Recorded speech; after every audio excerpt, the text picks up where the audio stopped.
BJP के नेताओं से सवाल पूछना मना है। बीजेपी नेताओं को सवाल पूछने की आदत नहीं है या सवाल सुनने की आदत नहीं है। दरअसल मीडिया ने सरेंडर जो कर रखा है और अब जब कोई इक्का दुक्का सवाल पूछने की कोशिश कर रहा है तो उसको कहा जा रहा है घंटा। सोचिए, यह है कैलाश विजयवर्गीय, ये सबसे सीनियर नेता हैं, कभी प्रदेश अध्यक्ष बनने वाले थे, मुख्यमंत्री के दावेदार थे। कहा जाता था कि एक दिन ये राष्ट्रीय अध्यक्ष बनेंगे। मध्य प्रदेश के सबसे कद्दावर नेता माने जाते हैं। इंदौर में इन्हीं का शहर है। साफ इंदौर का ढिंढोरा इन्होंने सबसे ज्यादा पीटा, सबसे ज्यादा क्रेडिट लिया। 14 लोग मर गए हैं गंदा पानी पीने से। उसके बाद एनडीटीवी के एक पत्रकार हैं अनुराग द्वारी। ऐसे दौर में जब टीवी अखबार ने अपना काम बंद कर दिया है, खासकर बीजेपी शासित राज्यों में, तो आप सवाल कैसे पूछ सकते हैं उनसे? सब बीजेपी नेताओं को, सरकार को पता है कि पत्रकार तो हमसे सवाल पूछेगा नहीं। पत्रकार तो पूछेगा, जी सर कैसे हैं सर, आम चूस के खाते हैं कि काट के खाते हैं सर, कौन सा टॉनिक पीते हैं सर, क्या क्या देश के लिए कर रहे हैं सर। 2 तरह की खबरें होती है। राजेंद्र प्रसाद सिंह क्या कहते हैं, टीवी अखबार जो आजकल आपको दिखा रहा है वो दरअसल खबर नहीं, प्रचार है, और जो आपसे छुपाया जा रहा है वो खबर है। अब किसी किसी पत्रकार का जमीर जग जाता है, क्या करें। अनुराग द्वारी उन्हीं पत्रकारों में से एक है जिनका सोशल सरोकार है। उनकी पूरी नैरेसिंग विनोद कापरी के साथ हुई है, जिनका कहना था कि जिस खबर में भय, भूख, भ्रष्टाचार न हो वो खबर नहीं है। अगर आप नेता से सवाल पूछे और नेता तिलमिला न जाए तो वो सवाल नहीं है। नेता को अगर अनकंफर्टेबल आप न करें, सवाल से उनको सच उगलने के लिए मजबूर न करें, तो फिर वो सवाल नहीं है। लेकिन पहले क्या होता था, पहले नेताओं को पत्रकारों का खौफ होता था, क्योंकि उनको पता था कि एक पत्रकार पर अगर हम तू मैं करेंगे तो सारा टीवी वाला हमारे खिलाफ हो जाएगा। तो पत्रकारों की यूनिटी थी। लेकिन सोचिए, अब सोशल मीडिया का जमाना है, लेकिन टीवी अखबार की यूनिटी खत्म हो चुकी है। यूनिटी क्या खत्म हो चुकी है? 99.99% जो पत्रकार हैं वो सत्ता से सवाल नहीं पूछ रहे। बस शर्त इतनी है कि सत्ता बीजेपी की हो। हाँ, अगर कोई गैर बीजेपी शासित राज्य है, ममता बनर्जी से सवाल पूछा जाएगा। आपको बता दें कि स्टालिन से सवाल पूछा जाएगा। आपको बता दें कि झारखंड में हेमंत सोरेन से सवाल पूछा जाएगा, लेकिन बीजेपी से सवाल नहीं पूछा जाएगा। लेकिन ये सब क्यों हो रहा है? क्योंकि बीजेपी के आका का ये ट्रेंड है। प्रधानमंत्री नरेंद्र मोदी, जिनके बारे में कहा जाता है कि कभी वो घंटों मीडिया को एक बाइट देने के लिए बारिश में डटे रहते थे। राजीव सरदेसाई बताते हैं कि एक बार किसी बीजेपी नेता ने उनके शो में आने से मना कर दिया। नरेंद्र मोदी जी को मैंने फोन किया, वो तुरंत पहुंच गए स्टूडियो। वो दौर था जब बीजेपी सत्ता में नहीं थी। वो दौर था जब मोदी जी को मोदी बनना था। लेकिन अब प्रधानमंत्री नरेंद्र मोदी प्रेस कॉन्फ्रेंस करते नहीं है। पत्रकारों का भी चयन ऐसे पत्रकारों का किया जाता है, कोई फिल्म सिनेमा से आता है, अक्षय कुमार उनका इंटरव्यू करते हैं। एक और प्रसून जोशी हैं, वो भी आजकल बड़े पदों पर हैं, वो उनका इंटरव्यू करते हैं। उसके बाद भी चयनित पत्रकार नरेंद्र मोदी का इंटरव्यू करते थे। रजत शर्मा करते हैं, सुधीर चौधरी करते हैं, दीपक चौरसिया करते हैं, रूबिका लियाकत करती है, अमित देवगन करते हैं। वो भी तब जब चुनाव का वक्त हो।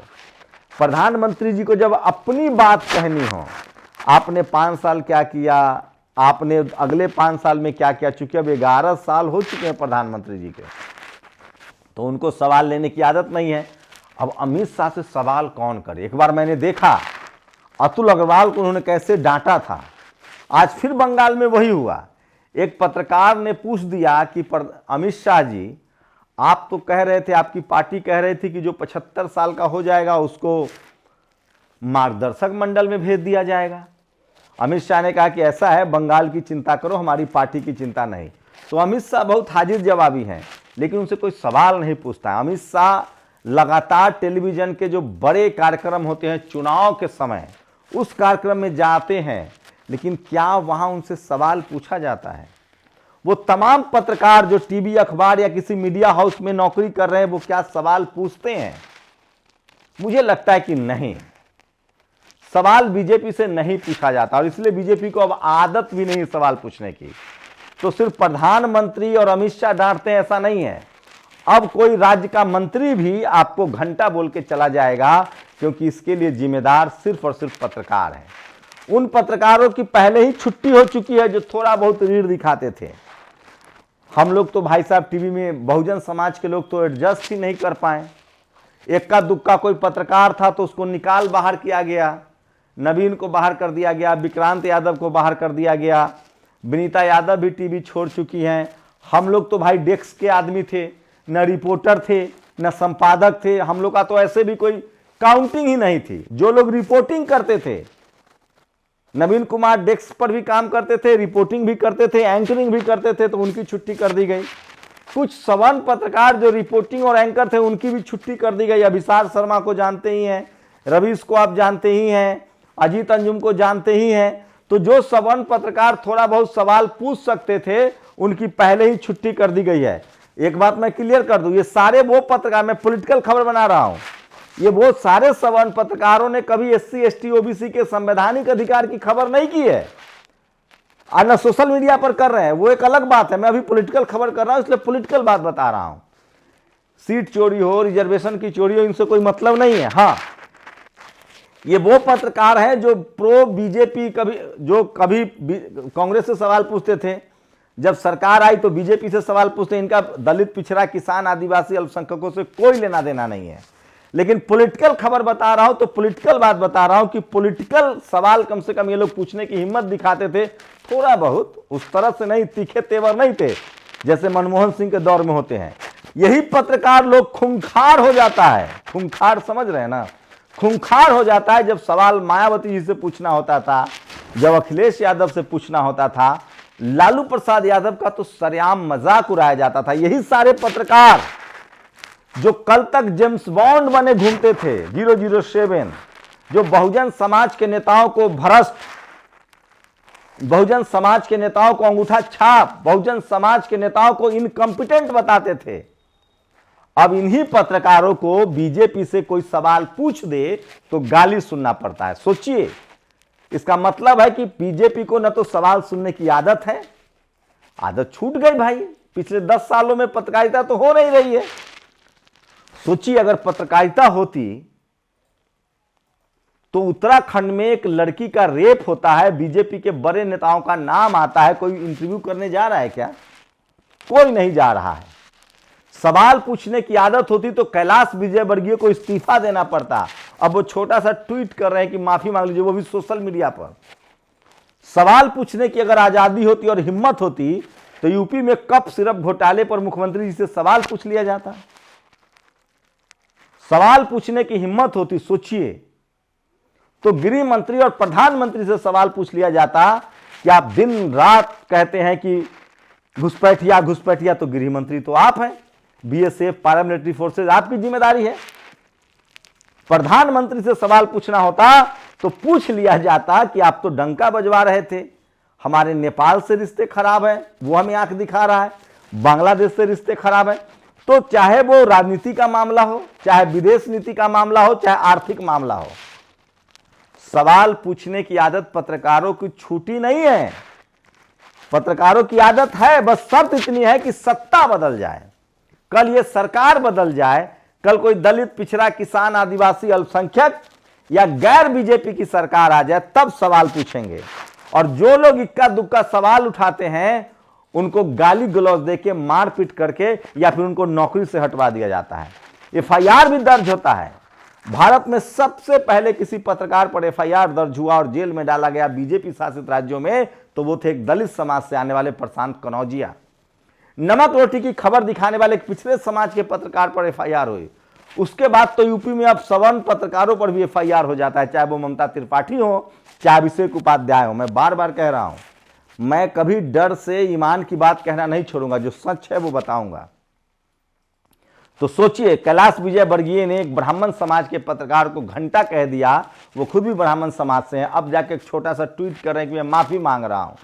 दरअसल बीजेपी नेताओं को सवाल सुनने की आदत छूट गई है, ये सच है, लेकिन उससे भी बड़ा सवाल है कि जो टीवी अखबार है 99.99% वो ज्यादातर जनरल कैटेगरी के पत्रकार हैं और उनको आरएसएस और बीजेपी सूट करती है। ये सारे पत्रकार फिर से खूंखार हो जाएंगे और गलत सलत सवाल भी पूछेंगे, झूठ फरेब खबरें भी चलाएंगे।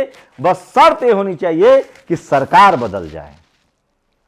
सोशल मीडिया वाले पत्रकारों की हैसियत नहीं है, हम लोग की हैसियत नहीं है कि हम लोग सवाल पूछ पाए। इसलिए नहीं कि डरते हैं, इसलिए कि उनके पास हमारा एक्सेस नहीं है। हम जा नहीं सकते, हमें जाने नहीं दिया जाएगा, और हम चले भी गए तो वो हमसे बात ही नहीं करेंगे, इंटरव्यू ही नहीं करेंगे। तो खैर, बहुजन समाज तो इस खेल से बाहर है। मैं इसलिए बता रहा था कि इस देश में मीडिया की एक जाति है जो आरएसएस की जाति है, बीजेपी की जाति है। जैसे ही दलित, पिछड़ा, किसान, आदिवासी, अल्पसंख्यकों की सरकार आती है, मीडिया खूंखार तरीके से सवाल पूछने लगती है। लेकिन सोचिए, ये सरकार चल रही है तो बीजेपी के दम पर, मीडिया के दम पर। और मैं फिर कह रहा हूं, लोकतंत्र में जब मीडिया घुटना टेक दे तो सरकार का तो जो होना है सो होगा। सरकार तो आज न कल जाती आती रहती है, जनता का विनाश हो जाता है, नाश हो जाता है, देश की अर्थव्यवस्था चौपट हो जाती है, विदेश नीति ढीली हो जाती है, पढ़ाई लिखाई, स्कूल, अस्पताल, दवाई की बात पीछे छूट जाती है। अगर आप लोकतंत्र में हैं तो आपको पत्रकार जरूर चाहिए, और ईमानदार और रीढ़ वाला पत्रकार चाहिए जो सवाल पूछे। लेकिन सवाल है कि ऐसे दौर में जब चपरासी से लेकर चीफ जस्टिस तक सब अपनी अपनी जाति दिखा रहे हैं, सब अपनी अपनी जो विचारधारा है उसके साथ जा रहे हैं, तो सिर्फ सवाल पत्रकारों से ही क्यों पूछा जाए। याद कीजिए वो दौर जब मनमोहन सिंह प्रधानमंत्री थे तो सीएजी से आवाज आती थी, जब मायावती जी मुख्यमंत्री थी तो रोज हाई कोर्ट, सुप्रीम कोर्ट आदेश दे देता था, सुओ मोटो नोटिस लेता था। लेकिन आजकल चारों तरफ चुप्पी है। लेकिन मैं फिर कह रहा हूं, मीडिया सबसे ज्यादा जिम्मेदार है, क्योंकि जो मीडिया दिखाता है उसी के बाद जुडिशियरी, ब्यूरोक्रेसी, यूनिवर्सिटी, आम आदमी जागरूक होता है। तो अगर लोकतंत्र को सबसे ज्यादा कोई नुकसान कर सकता है तो वो मीडिया कर सकता है, सबसे ज्यादा मजबूत कर सकता है तो वो मीडिया कर सकता है। और इसलिए मैं कह रहा हूं कि जो इतनी बड़ी घटनाएं हो रही हैं, भगदड़ मच जाए, पुल गिर जाए, नकली कफ सिरप से आपके बच्चे मर जाएं, आप नकली पनीर खाते रहें, स्कूल, अस्पताल, दवाई सब खत्म हो जाए, लेकिन जब मीडिया सवाल पूछना बंद कर दे तो सरकार के कान पर जूं नहीं रेंगती है। बहुजन समाज के नेता और इसलिए अच्छा काम करते रहे क्योंकि वॉच डॉग जागरूक था, जगा हुआ था, वो सवाल पूछता था। जिस सरकार से सवाल पूछना बंद हो जाएगा और मीडिया जब सरकार की भाषा बोलने लगे तो वो सरकार कम से कम जनता के हित में तो काम नहीं करेगी। और इसी का नतीजा है कि कोई इक्का दुक्का पत्रकार हिम्मत उठाता है तो उसको गाली गलौज सुननी पड़ती है, एफआईआर होता है, जेल जाना पड़ता है।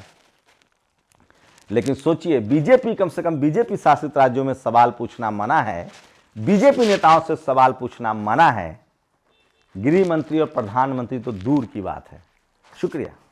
नेशनल दस्तक की आपसे गुजारिश है कि अगर इसको बचाना चाहते हैं तो नेशनल दस्तक को सब्सक्राइब करने के लिए रेड कलर के सब्सक्राइब बटन को दबाएं, फिर बेल आइकन की घंटी दबाएं। नेशनल दस्तक को बचाने के लिए बहुत जरूरी है कि हर खबर को शेयर करें, लाइक करें, कमेंट जरूर करें।